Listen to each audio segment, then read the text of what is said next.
I could actually, let me go up here. Oh, yeah. Okay, well if you want to come in a little bit closer so I can kind of just describe the changes that I made while we're looking at the bike.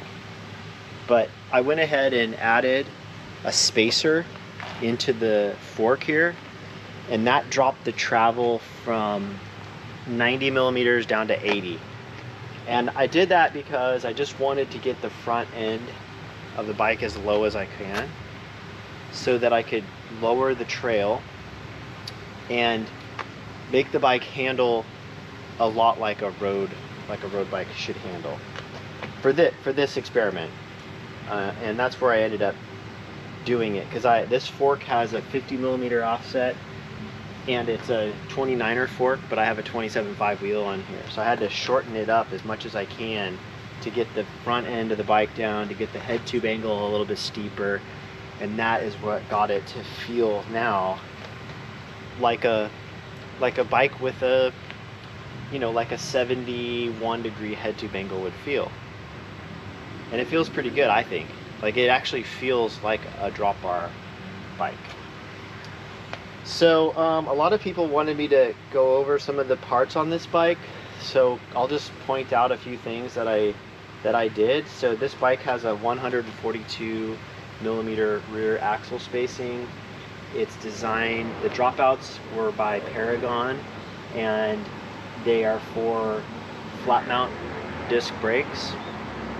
So that's the dropouts. I used a mountain bike chainstay here, and I bent it a little bit to make clearance, and I dimpled it a little bit for clearance up to, I believe, you know, it'll safely fit a 2.3 or even maybe a 2.4 inch tire.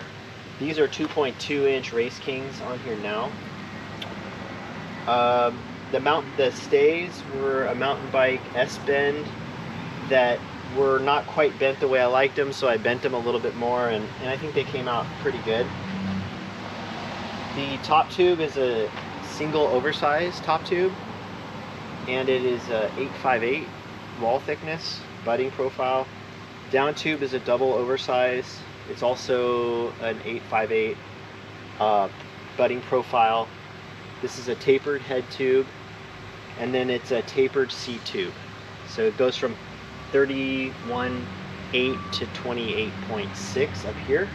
So that's why I have a 27.2 seat post.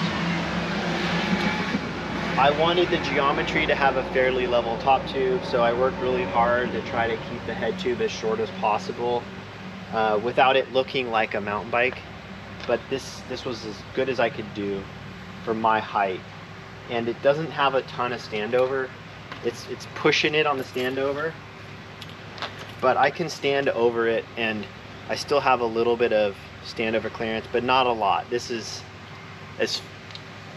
probably the least amount of standover clearance that I would feel comfortable riding, but that is what it is.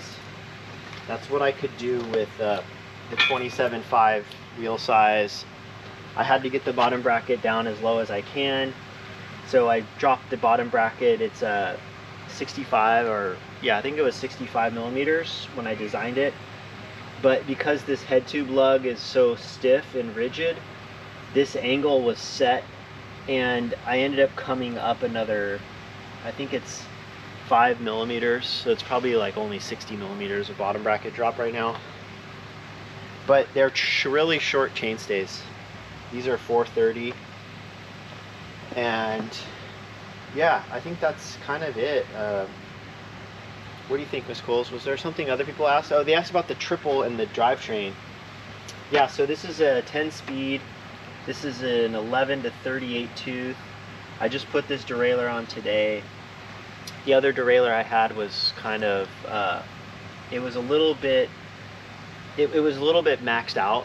It was designed for a 32 tooth cog, so it wasn't quite, the B limit wasn't quite enough on the 38 tooth, so I used this derailleur. And this one here, this is a Shadow 9-speed. It's a M732, I think is what it is. And I believe that's what it is. I'd have to look it up. If I'm wrong, I'll put a little tag here on the screen.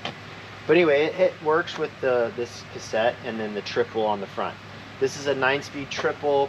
That's a 10-speed derailleur for road, and this is a 10-speed road shifter set. This is a triple shifter. This is designed for a triple derailleur, so it has the 2 clicks in it, and that's why I use the triple road derailleur. And the funny thing is that I bought this derailleur a while ago, and it had a 31.8 clamp diameter, and I was gonna shim it because I usually use a 28/6 C-tube, but because I needed a 31.8 C-tube for this bottom bracket to work with this down tube, it perfectly worked with my clamp on my derailleur. So I mean, it was all meant to be, is what I'm saying. It all worked out. It was all meant to be. So I think I covered it. If there's any questions, just leave them in the comments, right? And I can try my best to answer them. So anyway, Henry Wildberry, Wild West, drop bar, suspension gravel bike. There it is. Saw it first here, folks. You saw it here. Oh yeah, number 2. This is number 2. Bike number 2. Cool. Well, that should do it. I think that covers everything. Thanks, Miss Gold. You're welcome. Thank you for sharing that with us. Anytime.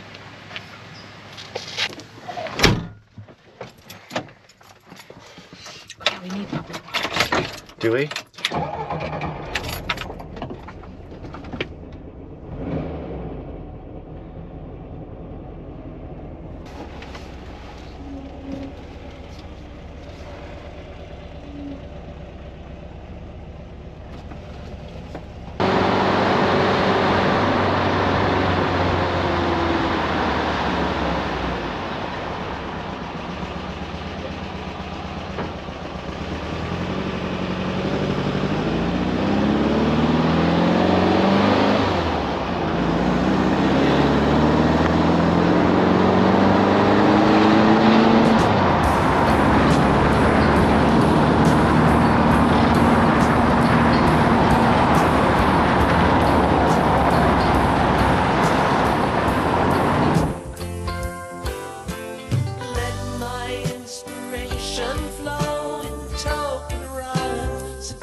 Things we've never seen seem familiar.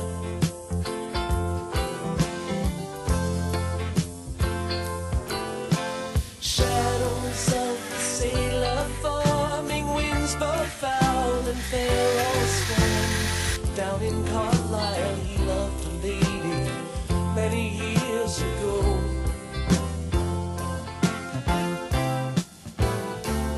Here beside him stands a man, a soldier from the looks of him, who came through many fights but lost at love.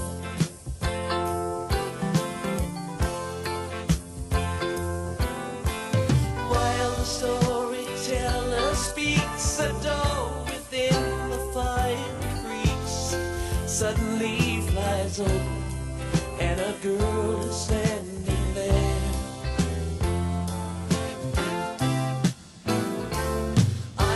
Light with glowing hair, all that fancy paints has fair. She takes her fan and throws it in the lion's den.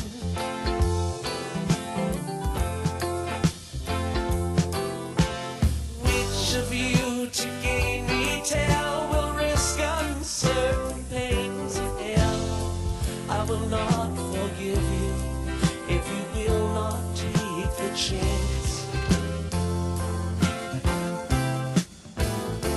The sailor gave at least a try, the soldier being much too wise. Strategy was his strength and not disaster.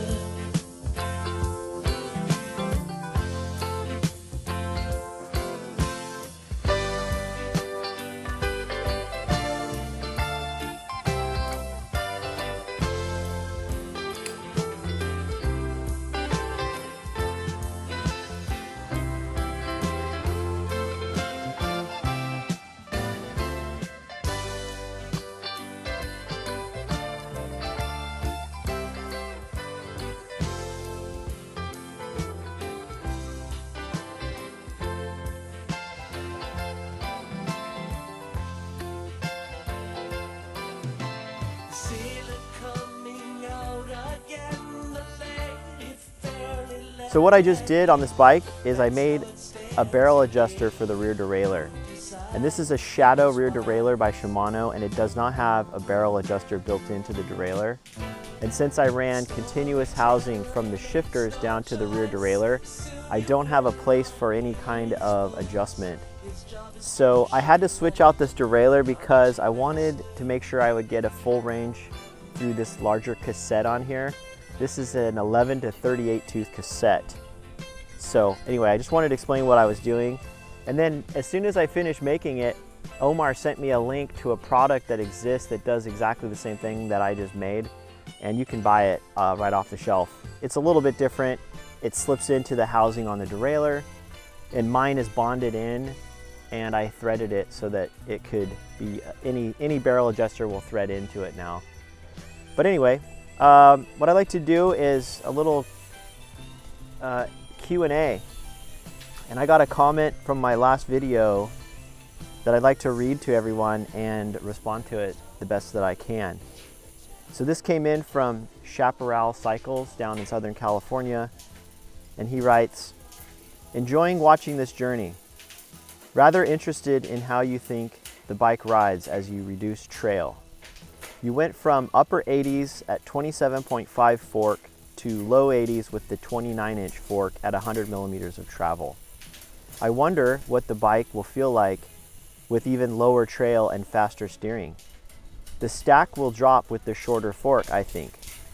Several factors at play here, so it's so hard to totally nail down the source of change in ride feel when multiple variables are changing. Would something like a Velo Orange sign stem allow you to test the reduced trail while helping to keep your stack unaffected by the reduction in travel?" Question. For what it's worth, our Angeles frame has a trail of 85 millimeters and a wheel flop of 26.8 millimeters with a 70.5 degree head tube angle and a 44 millimeter offset using a Manitou R8 at 100 millimeters of travel. The axle to crown is 493 millimeters, which assumes 20% sag on a 508 millimeter fork. You should contact Manitou to see if you can get a loaner fork for your testing and show, oops, I pushed a button here, and show and tell YouTube. The fans demand testing results. Well, thank you very much, Chaparral Cycles. I picked this comment because it really does get to the heart of what I am trying to accomplish here by swapping around forks and changing offset and changing travel, adding spacers into this fork. And so for those of you who didn't watch the last video, I've been swapping between two forks that I have that are almost identical. This fork is for a 29er wheel size, and the other fork is a 27.5 fork with a 27.5 wheel size. That fork has a 37 millimeter fork offset, and this one has a 50 millimeter fork offset.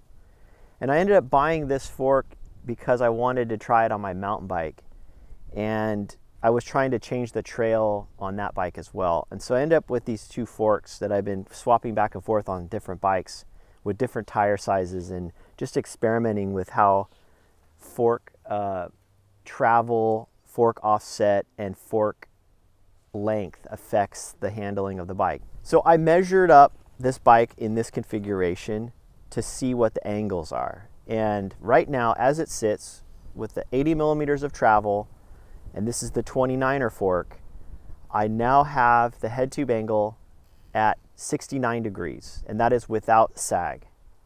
So with sag, it's probably around 70 degrees. And as a reminder, I wanted 71 degrees at sag. So I'm a degree off from what I designed the bike for with this fork in this configuration. But so far, I'm really pleased with it because it has less wheel flop than it did before even with the shorter offset fork. The wheel flop was higher because I had 100 millimeters of travel on it and I only had 37 millimeters of offset. So that put the fork roughly in the head tube angle in a rough same position as it is now as I've set this up. So I'm really now as close to comparing the two as I can. And I have to say, I'm really pleased right now with the way this bike is handling. It handles a little bit slower than our rigid dirt touring bikes, like the one Miss Cools is riding today, which maybe we can get a clip of it so you can see, or my other rigid dirt touring bike. Those bikes have 71-degree head tube angles with 50 millimeters of offset with 27.5 wheels. These are just numbers, but the bottom line is the trail right now on this bike is 80 millimeters. And the wheel flop is about 26.5, 27, just like Chaparral Cycles bikes are. And I do think this is a really nice handling bike. I think it works great both on and off-road. It has the slower steering that stabilizes the bike well enough for off-road riding, but it's not so slow and floppy that it doesn't really, you can't really enjoy it as much on the road. So I think it does strike a really good balance for this type of riding that I like to do, which is a mixed terrain. You know, I like to ride trails, single track, some gravel, and then ride a lot of pavement too, because I like to ride from home door to door. That's generally what I try to do as much as possible, is roll out my front door, do the ride, whatever it is, and then come back. And so that's why these bikes are so important to me. That's why I keep searching for that sort of holy grail bike, is I want the all-purpose bike that does everything really well. And obviously you can't have that, but you can find a compromise somewhere. And so I think this one strikes a good compromise. I do think that a suspension fork is a lot of times overkill for a lot of rides that I do. So I think a rigid bike still makes a lot of sense. And there's plenty of times when I wouldn't want to take this bike and I'd rather get on my rigid bike. But back to the geometry, the steering and handling, I love this bike as far as what it's capable of doing. I really like that balance of high trail but not too high. I like the steeper head tube angle for that more natural feeling like you would on a gravel bike or on a road bike, an endurance road bike. But I also like that it has a little bit more trail for riding down hills and not getting pushed around by the rocks and, you know, little ruts and stuff you roll through that will push you off your line if you're on a bike with too quick of front steering. So yeah, overall I'm really happy with where we're at right now with this bike, and I don't think I'm going to make any more changes for now. I think it's going to stay in this configuration for a while, and we're going to keep the other fork on my mountain bike. That bike has worked out well with that fork, so we're going to keep it over there. We're going to keep this one here in this situation. And everybody, thanks for watching, and thanks for all the feedback on this bike. It's been really fun reading comments. Really appreciate it. So we'll see you in another video soon. Take care.